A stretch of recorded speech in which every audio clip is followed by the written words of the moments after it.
Hey, so Piero, how'd your visit with Math Bales go? Did you both do some heroin and, you know, fall off a rocking chair or something?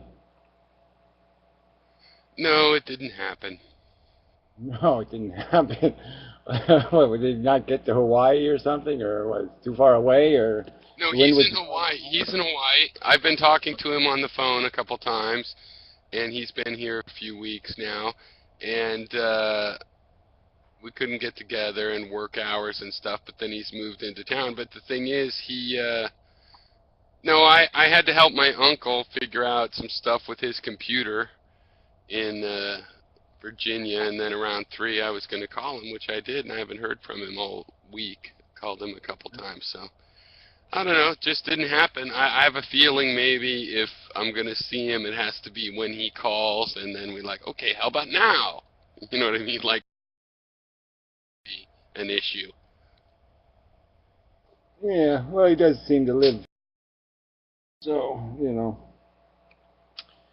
but, Yeah, he's it's in cool. some gray area right now where he still has these, I could tell he still has some of those same kind of, what it is to me is these guys. If there's this idea, it's the cashify. You see it a lot. Or I just reread Jonathan Livingston Seagull and this other book by the same guy. I think his name's Richard Bach or something. Illusions, and it's all pretty good guru stuff. Kind of like you can be a guru, follow your dreams. Don't take bullshit. Be straightforward. Things that are good. But then there's always that point. Oh, and by the way, eventually you can telepie. You know what I mean? It's like physics won't matter, and that's the part. Free energy, just in you can tell. You can manifest flowers to give to girls, and it's just bullshit at that point. No, there is a guru thing of just following your own. Not giving in because of the town you're in says you should believe this or that, or these are the better people. There's great advice there, but then they always want free energy. I could make the same argument about Nietzsche, right? I mean, in a way, I would make the same argument that he takes it a step too far. I mean, this whole idea of being the best human you can be, like get the most out of yourself. Don't let your psychology get beat down. Don't get caught up in bad habits. Don't let your heart, override your brain. And lots of those kind of themes would be really useful to people, I think. But this whole nihilistic, Mega Man bullshit, if somehow you're going to conquer the world or you got some sort of bright future somewhere as a bunch of whatever, telling the darkies what to do, that's where it all goes wrong from my perspective.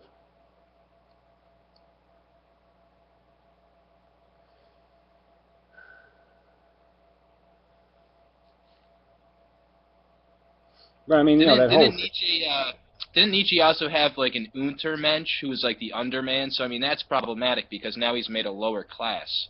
well, I'm just saying that was sort of implicit in what he was saying a lot of the time was is that there was this we concept, like we, the guys who know what we're doing, and the thems who don't know what they're doing, and that there would always be a we and a them. He always kind of made that implicit, but and without stating it overtly that there'd be an underclass. But yeah, I mean, he's sort of garbage man, and it'd still be people shoveling shit in a ditch, and they wouldn't be one of his kind of.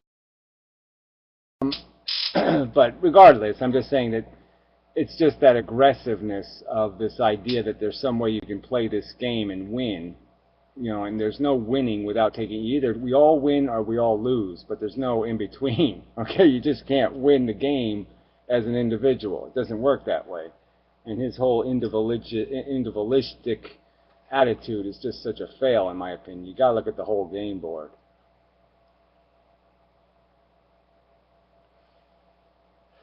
But I'm just saying this idea, I like self-help. I like this personal actualization thing. I mean, as much as I hate Tony Robbins and all those kind of people, this idea of getting people to think outside boxes and to try to maximize their effectiveness in the world is really a positive thing. I mean, I wish I could do a lot of it. I can't.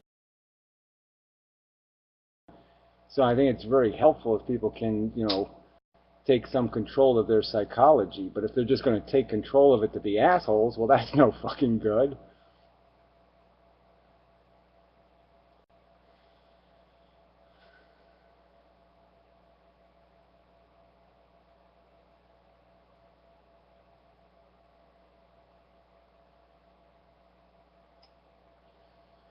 I don't know about Nietzsche wanting to get laid. His opinion of women wasn't too sharp either. I mean, all these Germans did not like women very much.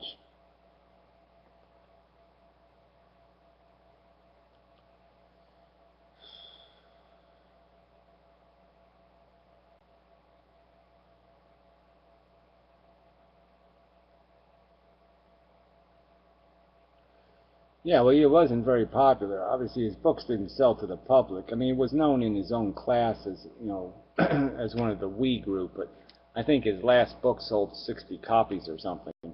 So it wasn't exactly, he wasn't the, people weren't ripping the stuff off the shelves or anything. Apparently Nietzsche was gay.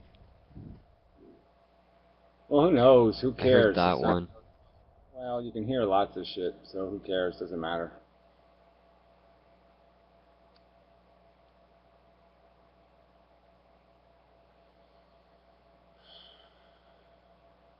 I heard somewhere that he believed he had Alexander the Great's blood or some egoist bull. Like he kind of compared himself to that. Well, I just care about the philosophies. I don't want to get too much into personal reasons why he had some perceptions. I mean, obviously there was probably some personal agenda in some of it, but I'm just saying I don't see any point in doing that personal shit too much. Because you can do it with like Schopenhauer. I don't think was much of a human being. I mean, he lived on mommy's money, and he was just kind of an elitist prick.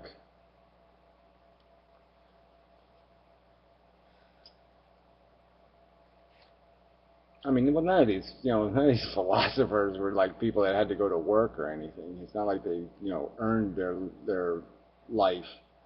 They're all lived in privilege. They all had the fancy educations and all that shit.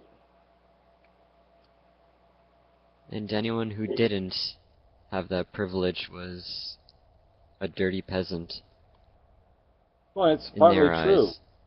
Well, I'm just saying it is partly true. I mean, obviously, if you had to earn a living, you didn't have much time to, read a bunch of shit and get educated, and you couldn't just turn the TV on. So it was a little harder to compete when you didn't have the time to do the work. Yeah, I know, but I get this sort of perception that because they had that privilege, there was some innate superiority within themselves.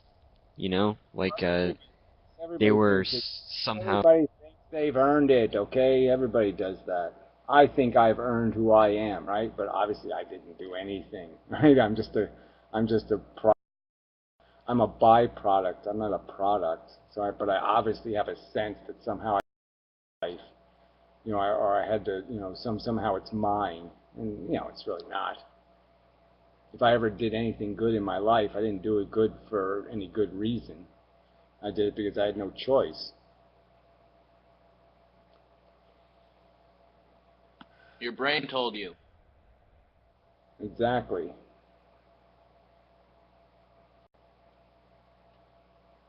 I didn't make that.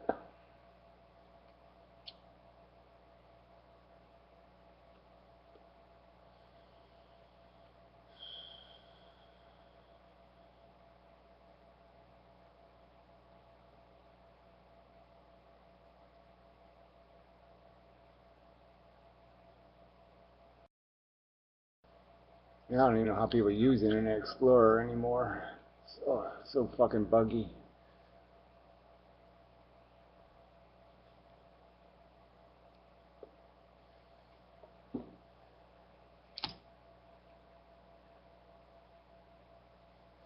So, Gary, what do you think of research? I mean, I think this was a conversation last week that was sort of related to it, that some people are more genetically predisposed to, being conservative or being liberal. What do you think about that sort of stuff? Well, I don't know. I think genetic predisposition to that kind of philosophy would be way too. I don't think there's any way that could. I don't even think you can define conservative in which way. There's conservative in terms of well-mannered and not saying the word poo-poo, and then conservative in like, free market capitalism. You know what I'm saying? I mean, you can't consider the two the same thing. I mean, social conservative versus, financial conservative. These are all different creatures. So I just don't even think the words mean anything in that context. Well, what about I mean, I don't generally? think you're a free marketer. I don't think you're like a free marketer genetically. you know.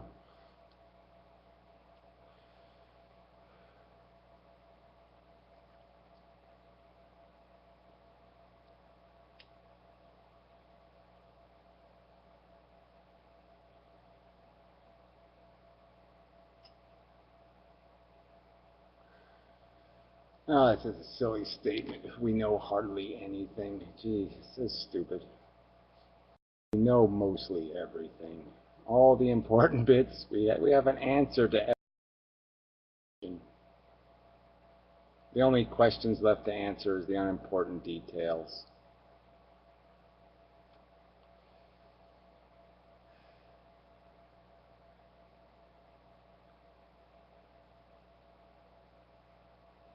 Wow, the white race. Yeah. Username, you're a clever guy.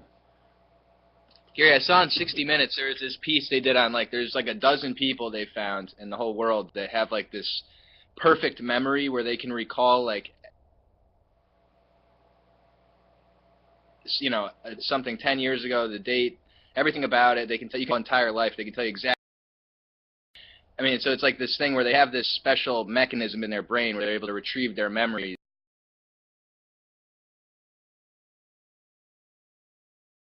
Accessed by us, that we might have the potential to expand the power of our brain, like our memory abilities, things like that.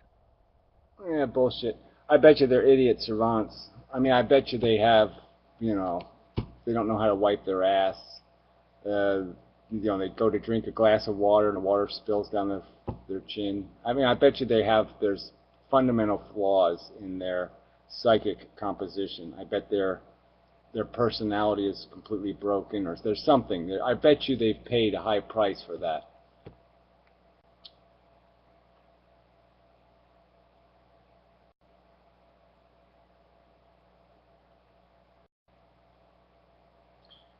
I mean, the idiot savant thing is a kind of a well understood in the sense that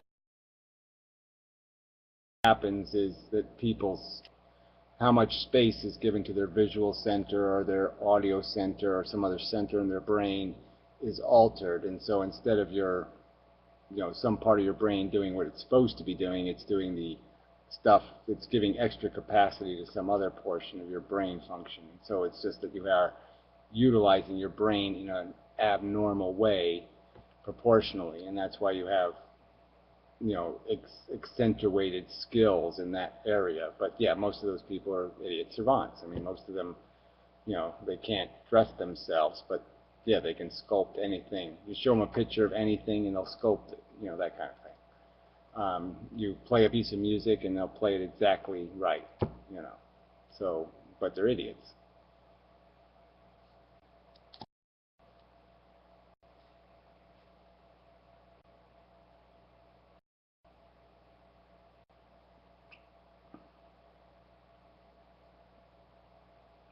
I can almost feel some of that, to tell you the truth. I mean, you can, you sort of, like, sometimes when your focus gets narrow and you start really thinking about something and you kind of do the zen of thinking, you can almost feel yourself stripping yourself of your identity and, losing parts of yourself because your brain is being occupied, possessed, by this this perception that wants to see deeper, and it's so focused on the internal, trying to watch what's flowing through the brain, and you sacrifice to do that. I mean, I can feel it in a sense that I feel my life diminish when I get in one of those phases, and so it seems obvious that to do the extra thinking thing, when you do thinking in a seriously hard manner, you definitely, the rest of your brain does have to kind of shut down to do it well.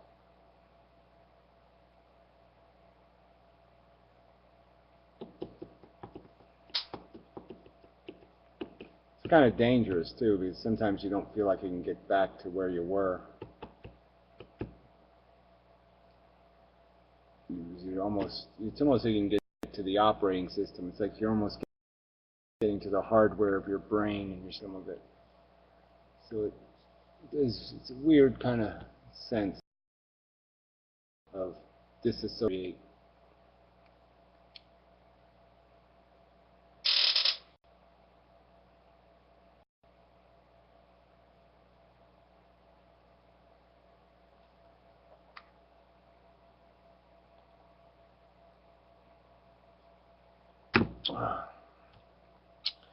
Now let's see what else is news.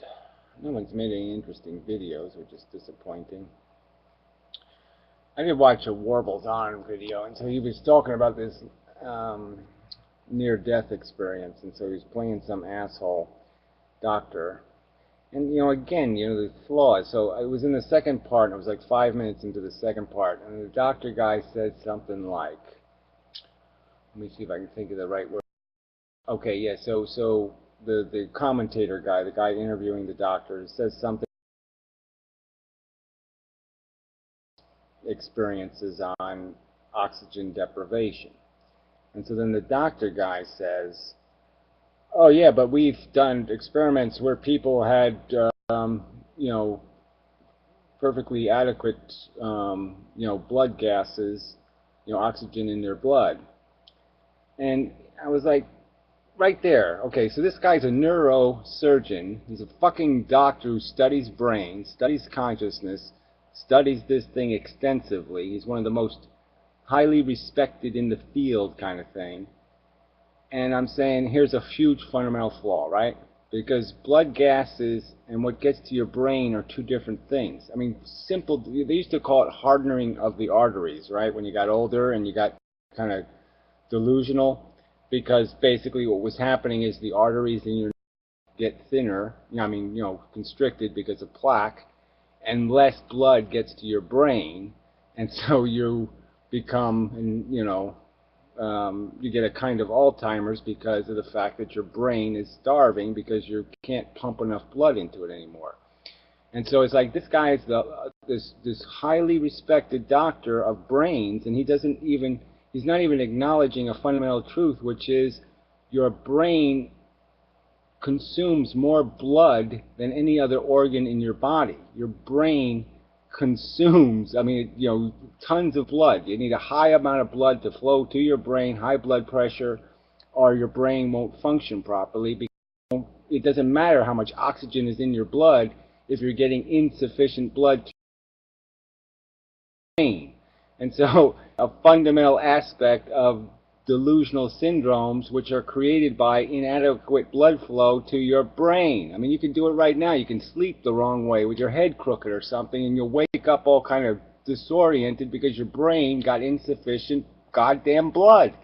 And so I stopped listening because I was like, fuck!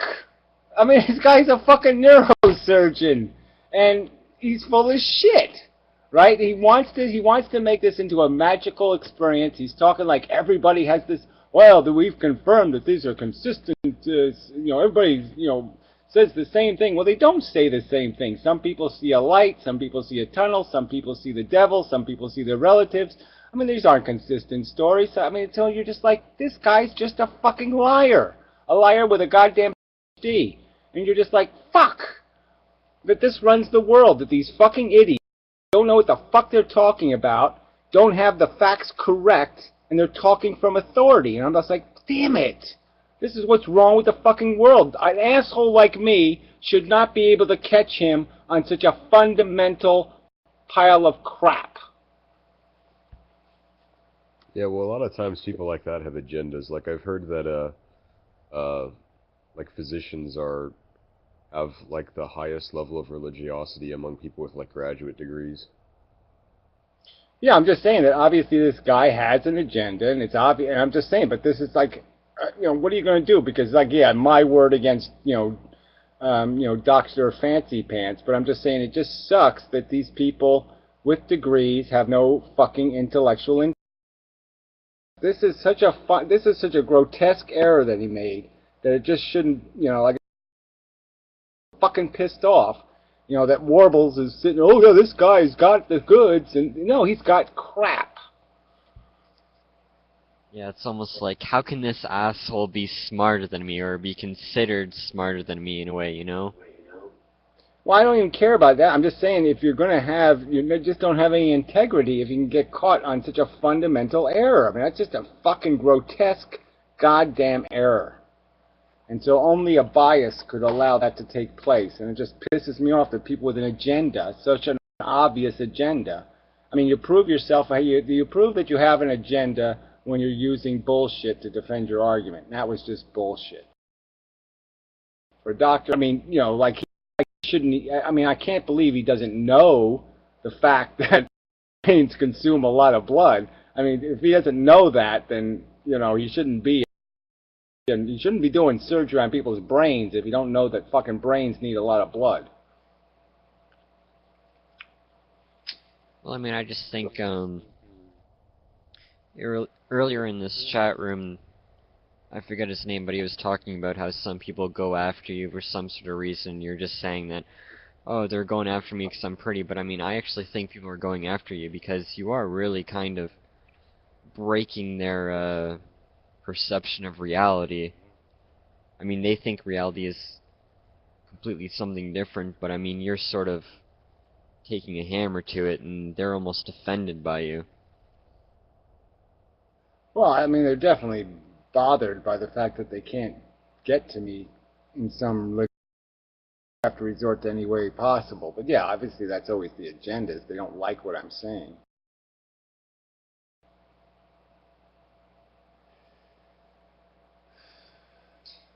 And I mean, to me, it just doesn't matter if you have a PhD in some sort of philosophy, like a philosophy degree, or some doctor's degree. I mean, they always seem to have that defense of life, this sort of irrational belief in something grander than what they see. Yeah, I don't even know if it's that. I just think that they have a story that they're living in, okay? And the story they're living in requires soccer to be important, or, you know, whatever the thing is. So, obviously in the world, their narrative, what means something to them, like their history and their reputation and their meaning in history, is dependent on this bullshit meaning something. So yeah, they have to make the shit has to be real, or everything they're invested in is bullshit. So it's like they own a diamond mine, and they have to keep up the idea that diamonds are somehow meaningful, right? So they don't want anybody going around saying, hey, diamonds are shit, diamonds don't mean crap. They don't want people talking that shit because they own the diamond mine.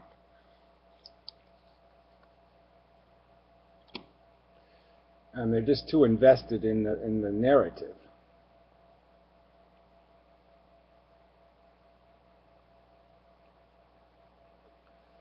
Well, I mean, to me, when I was younger, I really did trust authority.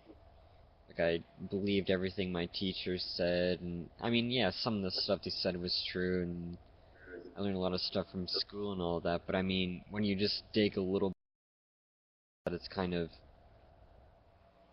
like, I mean, I can't some sort of agenda going on here in what they're teaching me, you know?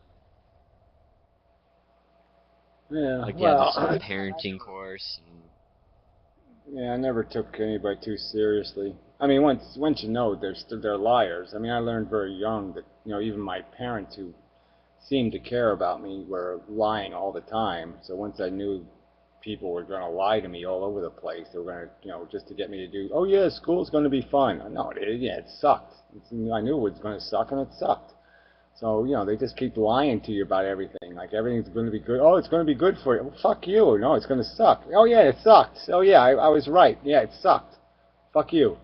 You know, and they give you these bogus answers to questions. You know, do this and that. Oh, it's an expression of our love, or it's a blah, blah, blah, blah, blah. No. To suck your dick in her cunt and blah, blah, blah. Why are you lying about it, jackasses? And so yeah, it's just liars everywhere. And so yeah, so you know, I'm just saying, I got the idea that people were not trustworthy really early, and so I always kind of knew, yeah, you know, if somebody tells you to go walk on water, don't walk on the water. you know, because there's probably bullshit. I mean, I think I got it early too, but obviously I didn't get it as early as you did. Well, isn't everybody, I mean, I felt kind of slow in the sense, looking back, that I was gullible for the kind of bullshit, the selfish bullshit, using the, example like you just gave, where somebody says, go in the water, and it's really because fell in there and there were leeches, and now they think it'd be funny to watch you fall in the leeches.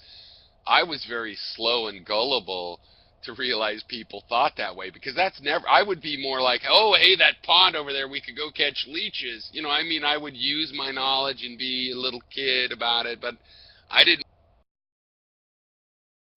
want somebody else to have that same misery, so I was pretty slow to realize people spend a lot of time tricking you into sharing their misery.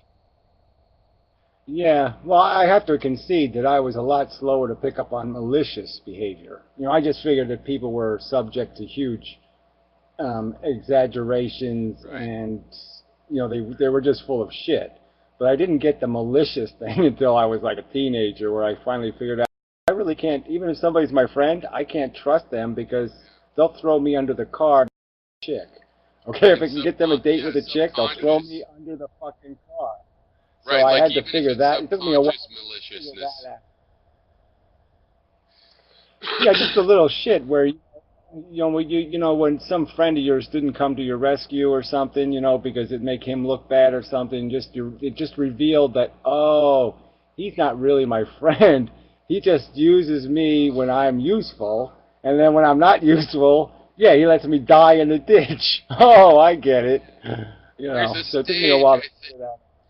I think there's a stage all over the place around middle school transitioning into high school where a lot of people find that they can shift their social group, and people you thought were one way have a chance to enter some social group, like just some popular kid, or for that matter some stoner, just somebody in a social group that they had a little unknown hankering for, and then boom, they disappear. It's like a guy that gets a girlfriend and you never hear from him again. It's a group of friends, and there's a lot of that, and there's a lot of kind of fucking people over on an emotional level, or just who you gonna hang out with, or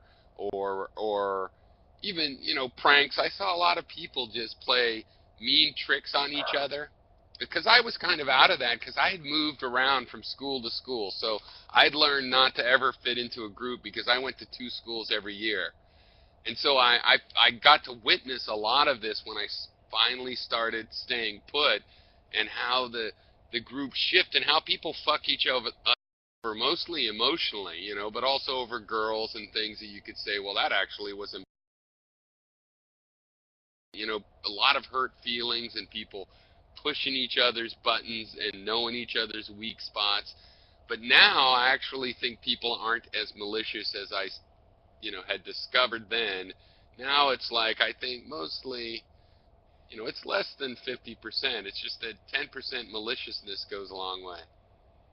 Yeah, I think it's more. I think they're more malicious than I thought they were, but that's just the way it works, I guess. Um, More conniving and scheming than I even thought. But yeah, and, the worst part of it is, you live with this social reputation you get, So when you don't, I didn't move around too much, and so you're stuck with a social reputation, and once you get stigmatized, you're stuck with that stigma. But I did a lot of, I did a lot.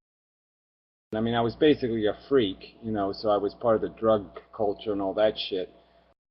I mean, I hung out with nerds a lot because they were kind of trustworthy. I mean, I liked nerds, just sucked. They were no fun. I mean, they weren't funny and they weren't useful in any way, but they were so needy that they were, you could be useful to nerds really easily because they were so socially outcast and such losers that you could do them a lot of good. So it sort of made you feel good because you could be useful to nerds and they would be appreciative. So that was kind of nice. But the majority of the nerds are thankful also. I mean, if you show them a kindness, they're thankful, unlike most people and all children who have no thankfulness when you're nice to them. They just Yeah, take that's what I'm advantage of it, saying. and they just use you as a doormat. Nerds are not, and dorks, and they're thankful. They're like, hey, he was nice. They remember, hey, he brought the chips, and it's a way normal people mostly do. You know what I mean? It's the inverse proportion. So I agree. And I learned this, but it's funny because didn't you stay put? I mean, you grew up in that town you're in, right? So you had the same kids, a few school changes, but really there's a big current, a river of kids your age that you knew your whole life, right? Well, I mean, I did from sixth grade on here, so yeah, so you know, I mean, that Oh, was it the was great sixth part. grade. That's right, because you were in New Orleans and other places. So sixth grade. What is Yeah, so that? it 12? was actually 11? that was a yeah, it was 12, well, 11 years old, yeah, 11, 71, yeah. So I was 11. But yeah, it was really a perfect time for a transition for me because I really had a dark period, you know, when I was 8, 9, 10 were really bad years for me. So it was really a good change. So Experience is moving because see, I was the new kid from like first to eighth grade. I was twice a year, the new kid at the beginning of the year and the new kid that comes in the middle, you know. And so, what was your experience moving? Because I know a lot about what it's like. I mean, I learned that a lot of things from that. well, I just liked the fact that you could start over. So that to me, the experience was that Right, now exactly. I didn't have the liability. Like when the other school, I was a kid who came from Louisiana, so I had an accent. I was a hillbilly, so I was stuck with all that reputation. And so when I got to start over, I didn't have an accent anymore. You know, I didn't have all those liabilities, and so people could take me for what I was now. But I was still a bit of a huckleberry, so I still ended up getting, you know, knocked into the silly, you know, I was kind of the class That's where clown. your That country sensibilities come from, where you stop and look at the bugs. yeah, well, yeah. So I mean, I just, you know, I still You know, got labeled. Louisiana kid. Yeah, I still got labeled. I was still called Nature Boy, you know, and Tarzan, son of Tarzan. People would call me that and shit, you know. So I still got a lot of that crap, but it wasn't nearly as bad as it was, you know, just because you get this new start. So I like the idea of a new start, but obviously at Yeah. sixth grade you're still a dork, so you still get fucked up.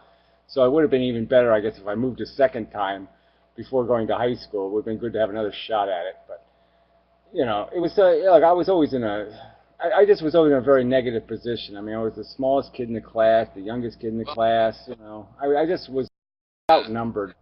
You know, and I had Well, but but I had see, the these biggest mouth. classes, these little set of stereotypes. So the kids, enough of the kids know of some stereotype, like, you know, a huckleberry or country boy or whatever it is, and they'll fit you into that. And the more times you start over, the more you become an individual and you don't fit any group, right? And so then you're naturally going to be in the outcast, or like you were saying, the underground, which is where all the outcasts go. And I, you know, it's like if you, in my case, changing a lot of times just distanced me from all groups because everywhere you go, they have some kind of idea. I mean, I went in California, various places, and then to Colorado, and it's like, you know, it could, you know what I mean? Like what Colorado people think of California kids when they're dumb kids, right? And adults have this a little bit, but I mean, when they're dumb kids, they're literally thinking you're from LA and there's movie stars, or they're thinking you're a cowboy, just some crazy, unrealistic, probably off of TV kind of shit. And you know, so it showed me people don't think about you how you are. You know, when you get to a new place, whatever the soap opera that's going on there, that this guy likes that girl, that's going to determine how they accept you and what they think of you, because that guy is trying to go, maybe this girl I'm interested likes him, or maybe I can look better by being nice or by being mean. You know, everybody has some sort of fucking agenda that is so peculiar, and I went so rapidly that I couldn't have changed as fast as what people thought of me. You know, in one school, I'm just a rebel, the druggy would be, you know, I didn't do any drugs. I mean, I'm saying a kid, and I'd flip people off, and I'm a, you know, just gutter. The next time he thinks he's too smart. The next time, you know, and he's too proper. You know, just randomly from one thing to the other, because it's all about what people are actually going through. It has nothing to do with how you are almost. It seems like it does. You know, like you like nature, and so they call you that, and you go, that must be true, but it isn't really. It's Yeah, well, people are funny. it's having the intelligence or the understanding to be able to manipulate that. And I just, you know, to me, it'd be really great if you could go in knowing what was going on, you know, and have the gear to play the game, because I just didn't have the gear to play the game. I mean, I could play better, and I just didn't play it very well. I mean, I played into the hand. Yeah. I played speak, but I mean, you know, it's just those little things you just never get by. Like I remember in my freshman year in high school, some fat chick gave me the nickname Mushface, and it stuck, you know. And so everybody just called me Mushface. Nobody called me, you know, I didn't like my name anyway, but I just, you know, I like to be called something other than Mushface. Yeah. Remember, you know, and then It's I said, funny how good kids are at pushing buttons, you know. yeah, you know, and then the other one I got was Maggot, because I said, you know, there was a biology movie and it had a bunch of maggots, and I said, ooh, maggots! You know, I said it out loud. And so I got stuck with the label maggot, you know, and so that was another great nickname, you know. Well, I mean, to be honest, like, I mean, I just finished high school a year ago, and I mean, I think bullying has gotten a lot less worse in a way. I mean, I hope especially so. with girls. I'd I like to mean, hear it. girls can be incredibly nasty to each other. I mean, in public school, like, girls were the nastiest to each other, but I mean, in high school, it almost seems like they come to some sort of truce. Like, they realize how much they can hurt each other, and they're just sort of like, okay, we just do not hurt each other. Under no circumstances do we make fun of each other's appearances or whatever, and that kind of bullshit. I mean, it still happens, but I mean, I don't know where you live, it but happens a lot less. I don't think that's reality, but okay. No, but I mean, like, of course everyone's like, oh man, that chick's super fat and all whatever, but I mean, I don't think girls actually say it, Well, I'm just saying, you I mean, know, I in know some sort of... people that just got out of high school too, and, you know, these chicks are fucking vicious. So, but I mean, regardless, I just don't see you know, they're also competitive. I mean, girls have gotten into sports and a lot of other shit. They've gotten very male in a lot of ways. You know, they have picked up a lot of bad male habits, girls have. I mean, yeah, girls have that's true, but I mean, like, there is this sort of, girls have gotten a lot more competitive. I mean, they were always competitive over guys, but they've gotten competitive over everything now. You know what I mean? They're always trying to outbitch each other. but I mean, with this whole, like, social media and the body acceptance movement, but, Yeah, I don't know. think that shit is real. I'm sorry. I mean, I don't know where you went to high school, like Faggoty Pants High or something. What are you talking about? I mean, I went to school in Canada, so I mean, Canada might be different than America. I mean, Canadians are kind of Oh, babies, but... Canada. Oh, you're talking about Canada. Jesus Christ. Don't even. We're talking about America here, boy. Well, we're talking about reality. All the Canadians are fat. So what the Yeah, hell? we're talking about places where when it gets out of hand, somebody gets shot. No, dude. Canadians are the skinniest women. Canadians are 10 times more skinny than fucking Americans. But I mean, we are kind of pussies. Like I do concede that.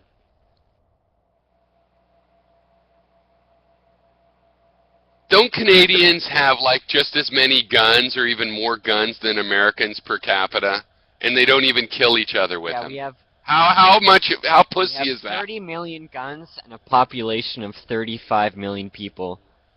Yeah, 30 but how million many guns and a deaths? population How of many 35. deaths? Yeah, like Like almost Americans no divided murder. by 1 or Chicago. 2, you know, like... How many black people? Why do you well, they have don't the guns? Why even have the guns? You guys aren't even going to kill each other. It's like such a waste. Now they have to shoot Man, it's bears, those polar bears. but whatever. Yeah, right. I'm just saying Canada isn't real anyway. It's not a real place. There's no point in using Canada as an example of anything. But look, you gave it away right there, right? Just because I made the fat joke, and what did you do? You got all defensive, right? So you got all the, oh, we're 10 times thinner than you Americans. So yeah, so he's talking about how everybody's gotten all comfortable with the fatty chicks, and oh, no one picks fatties, and no one does this, no one, and he's showing his own paranoia about, oh, you That's using right. it as a No. comparison. Well, I mean, I'm not fat. Your I mean, argument's been like there debunked. are bigger girls I'm just saying, in all already countries, okay, Gary? revealed that you're full of fucking shit. Okay? Piro officially debunked you. No, Gary did most Yeah, of it. I guess so. I just declared. Yeah, well, whatever. He's not. The word Canada really did most of the work. Yeah, Canada. Yes, it's nice. There's no bullying. Fine, we know. Stop rubbing it in. Shut up. Well, no. Take your guns and shoot somebody. There is bullying, but I mean, like, there just seems to be this consensus among girls that's Gary, like, oh man, we you can should hurt each other Gary, you should start emotionally just as debunking much. theories as content for your channel. Actually, Yeah, to be serious for just a second, I've noticed the American-style bullying, and we're going to have these school shootings, they are going to go up to Canada, and this whole Canada is sweet thing is not actually going to last. I don't think, right? No, I but mean, we Canada started kinda seeing it, sucks. so it's funny, but really compared to America, I think the bullying in American schools, it's hard to say. I'm in Hawaii. It's definitely really bad still, and it's racial bullying.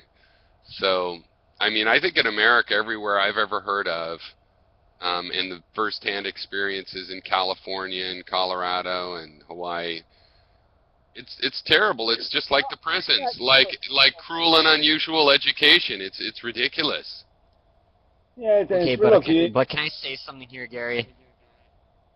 I mean, What? like, even like the super hot chicks, like the 10 out of 10 girls in my school are super, super insecure. I mean, like, they think they're just as ugly as the super fat chick next to them and all that. So, I mean, they sort of have this consensus Haven't that... you heard of anorexia? I mean, women's self-image is always totally, and I totally understand that shit, but I mean... not new, okay? It's not new. Trust me, okay? Well, in California, even the women that are ugly think that they're sexy. That's what we've done over there. It's like they all think it. They don't. None of them have that self-esteem problem, and it's like that in itself becomes a problem. Yeah, there was always a hot chick that committed suicide or something, okay? I mean, it's just like, there's always some jock who had everything, he committed suicide. There's always people who are perfectionists who always found life insufferable. So even if they were perfect, they weren't. You know how they say, like, just if you feel confident and act confident, like especially just some girl that's a little bit like overweight by the TV standards or even by regular standards, they can pull it totally off. If you're confident, and it's so true. I mean, really, people react, and when you see somebody attractive with somebody that's not so attractive, and if you analyze it, you will find out the unattractive person is super confident and is like, yeah, I'm a person, and yeah, my body isn't perfect, but I'm fine with it. And those people are attractive to people that are objectively or whatever, mainstream attractive. It's, and it's so ironic. Everybody is like, has a self-esteem problem. When, like, that's what other people don't like about them, is that they have a self-esteem problem.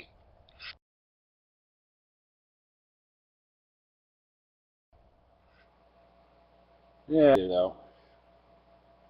No, I'm not saying you can fake it. You can't fake it. You can't fake it. No, I'm talking about people that really feel that way. Like a heavy-set... Heavy-set women are perfect example, the Mae West type. And if they just think they have it, some guys might be like, yeah, right, no, you're ugly. But they do not have trouble finding people, including people of all different looks and types, I don't think they win, okay? They end up divorced and alcoholics. I'm just saying I don't think they pull that off. Interesting. I mean, I think they can. I think there are people that are honestly confident in themselves, and Yeah, no, that is attractive. I think they honestly end up drug addicts, and a lot of, they have their lap dog and they feed it turkey all day. Well, I You know, think you must be thinking of someone that shouldn't be confident, right? So if someone is confident when they shouldn't really be confident, and then they play the stock market and lose all their money, then they become, they lose everything.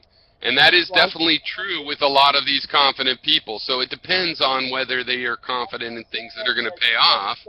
that too much ego is obnoxious. So I'm just saying that in the end, that over ego thing, okay, works to get you in the door, but it doesn't work in the long term. That's what I'm arguing. Okay, I'm saying that yes, confidence is attractive, but it's not durable in a relationship. So that's the problem with it. Those become the women who think they're entitled to this and they deserve that, and they get all that kind of psychosis. I'm just saying reality isn't going to placate that attitude. Well, see, I'm sort of from the side of not being that way, and even though I'm opinionated, it's like, be humble. What do you want to do? And doing what the group or the other person votes for. And I have noticed that there's this reaction to people that are confident, including people that are just, unrealistically confident. I would be a little bit skeptical, is all I'm saying, is getting too involved with people who don't accept some social standards in terms of defining their own ego comfort. So if you're not a little bit humbled by the fact of your social standing and you're going to pretend that it doesn't matter, I think those people can be train wrecks. That's all. I mean, this is all subjective, personal, anecdotal experience kind of bullshit, but I'm just saying, yeah, I think you have to be humbled by realistic perceptions. You have to be able to see yourself in some sort of realistic context, and some of these people aren't. Uh-oh. Lost him. Ah.